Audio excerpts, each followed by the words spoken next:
Dear folks, we went up to Nagoya, the third city of Japan, on an all-out mission similar to the one we pulled against Tokyo, the 9th. This time, instead of seeing some poor devil caught in searchlights, we got in them ourselves, for 3 whole minutes on the bomb run. Captain Seitz was blinded by the lights, and inadvertently got us in such a steep dive he couldn't pull out. I didn't know what was going on. Not a thing had been said over the interphone, and just sat there watching the altimeter spiral and the airspeed reach such a fantastic figure you couldn't believe it if I told you. Then I heard the captain say, "Bob, help me pull out of this," and started saying a Hail Mary. I thought we'd been hit, we were out of control, and a hell of a big crash seemed the only thing left for us. I can remember praying, then thinking that it would all happen so fast we wouldn't feel anything. And then I remembered I'd been to communion that morning. I knew we were going to die. And then somehow we pulled out, and the wings didn't break off, and I started to take an interest in living again. But Mom, Dad, Jack, Marianne, your prayers helped save our lives. The B-29 was never built for what we got into, and I know why we got out. Really, though, it was an interesting experience. For now I know what it's like to stare death in the face. I didn't get scared, and I didn't relive my life. Just prayed. Thought it would happen so quickly I wouldn't feel anything, and remembered going to communion that morning. Emmett Stewart Epley, 12 March, 1945.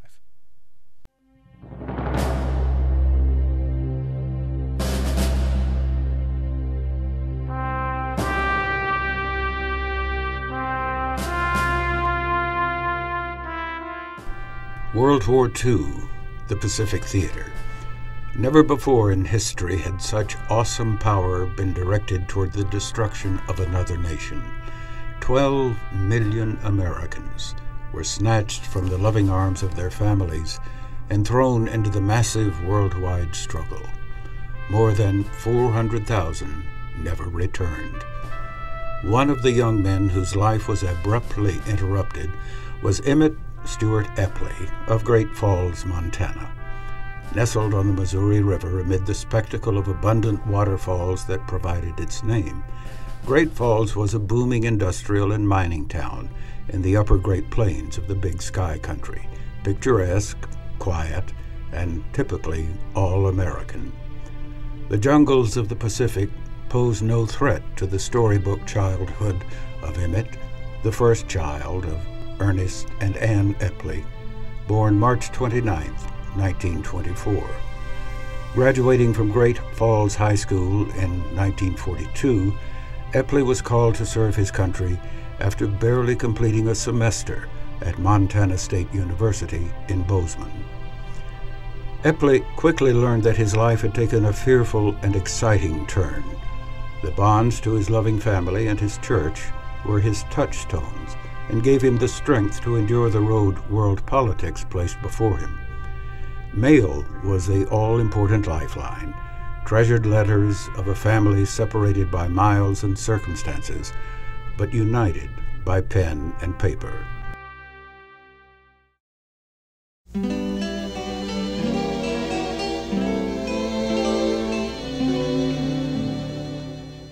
Thanksgiving 1943 brought the news that Emmett had been selected to enter the U.S. Army Air Corps and was bound for training as a navigator on a B-29. Thoughts of the Christmas holidays widened the distance separating the Epleys. While the family decorated the tree and hung his service flag instead of a wreath, Emmett thought longingly of celebrations at home. It's been raining here, off and on yesterday, all last night, and so far all today. This is certainly a cheerful place with row upon row of gray barracks dripping water, and dirty brown pools of it standing in every low place, all under a gray sky. And on the 19th of December, too. Back home it would be snow, so much cleaner and prettier. I had an interesting experience early this afternoon. Most of the squadron is out on pass, so things were fairly quiet. The radio was on, Bing Crosby was singing Christmas carols. Some of us were listening, and others were reading, talking, shining shoes. A typical Army Sunday afternoon at home. Then he sang one song which few of us have heard. For Christmas, I'll be home for Christmas. You can plan on me. There'll be snow and mistletoe where the love light gleams. I'll be home for Christmas, if only in my dreams. From the first words, there was complete silence, and everyone stopped what he was doing and remembered Christmases gone by. And when he finished, there was a pause before anyone spoke again. Home for Christmas. I'll be with you, if only in my dreams. Merry Christmas, Emmett.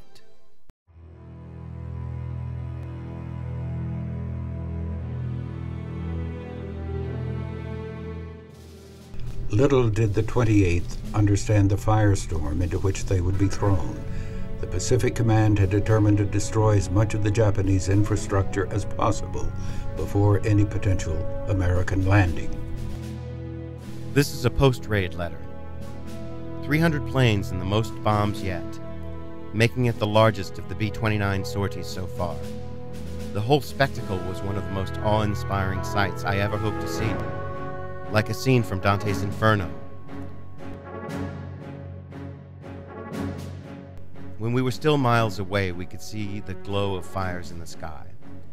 And as we drew closer, the red lines of tracers arching through the sky, blinding white bursts of flak and restless fingers of light from the searchlights, combined with the innumerable fires and clouds of smoke from the burning city. It is about 6 a.m. now, and the sun is just up. We are at 13,000 feet, and just between the cloud layers, stratus above and cumulus beneath. The ocean far below is rippling, and the sunlight reflecting off it gives a golden hue to the waves.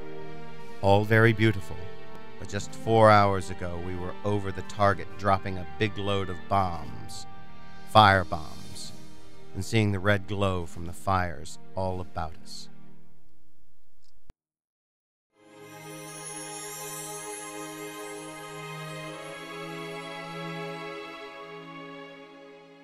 Emmett had a job to do, which he took very seriously. As a devout Catholic, he could not allow himself to think too deeply about the consequences of his labors upon untold thousands of other human beings. But at times, the conflicts touched his convictions. We bombed an airfield up on Kyushu as part of our campaign. As long as we're able to keep our planes up there, the Japs are unable to make any effective strikes. But the minute we let up, they resume their large-scale attacks. I'm glad we're doing some good, for it means taking time out from hitting their cities. On our Tokyo raid of the 9th alone, we killed 100,000, which makes our planes share 333 1/3 for that night alone. If it weren't for their brutality in China and the Philippines against both civilians and the military, I might feel guilty. As it is, I just wish we could cross out 333 of them for every mission we fly. As the missions and heartaches multiplied, so did Emmett's loathing. As much as I long to get out of this, I still don't want any halfway measures.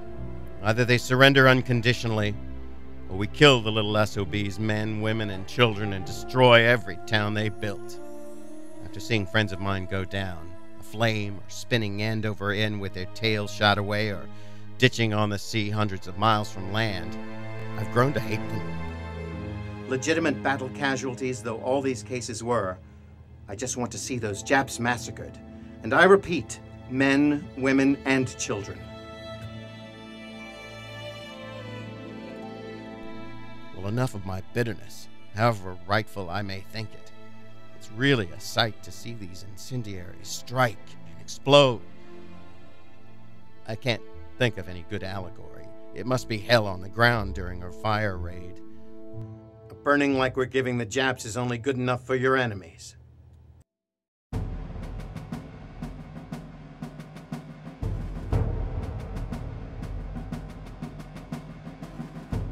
The bombing intensified. General Curtis E. LeMay, in charge of all strategic air operations against the Japanese home islands, declared that if the war is shortened by a single day, the attack will have served its purpose. General LeMay issued a bombing leaflet which warned Japanese civilians that, unfortunately, bombs have no eyes. So, in accordance with America's humanitarian policies, the American Air Force, which does not wish to injure innocent people, now gives you warning to evacuate the cities named and save your lives. A new angle on last night's raid was that we broadcast all day to the Japs, telling them we were coming. Not because we gave a damn about saving their lives, but because it was felt that the psychological value of doing just as we promised without their being able to do a thing would be very great. And they didn't do a thing either. We sailed in, saw our bombs catch hold, and in 15 minutes the fires they started had smoke billowing up to 13,000 feet. The Japs would rue the day they started this war.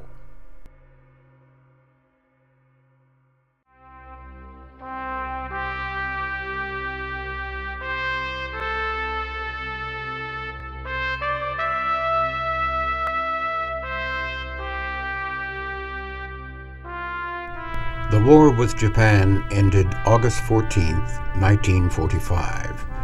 The families of more than 106,000 Americans killed in the Pacific were not as fortunate as the Epleys. Their son, Emmett, was on his way home to pursue a career in finance, accounting, and a lifetime of unselfish community service. I can't begin to describe how wonderful to be finished it is. It seems as though nothing can ever worry you again. This will make a good yardstick in my later years to judge my worries about. I guess because it will be a long time before anything quite so important happens again. So many times God could have let us go, but each time someone's prayers were answered. In spite of having every reason to be completely happy, I can't quite bring myself to that stage. I keep thinking of all the fellows that won't ever finish their tour. To quote a prayer I have, I thank thee for keeping me safe, but I am thinking all the time of the many who have fallen, my officers and comrades. May they receive from thee all the peace and rest that is reserved for brave men who did their best. Give their unhappy families, please, the consolation of believing in thy kindness and love.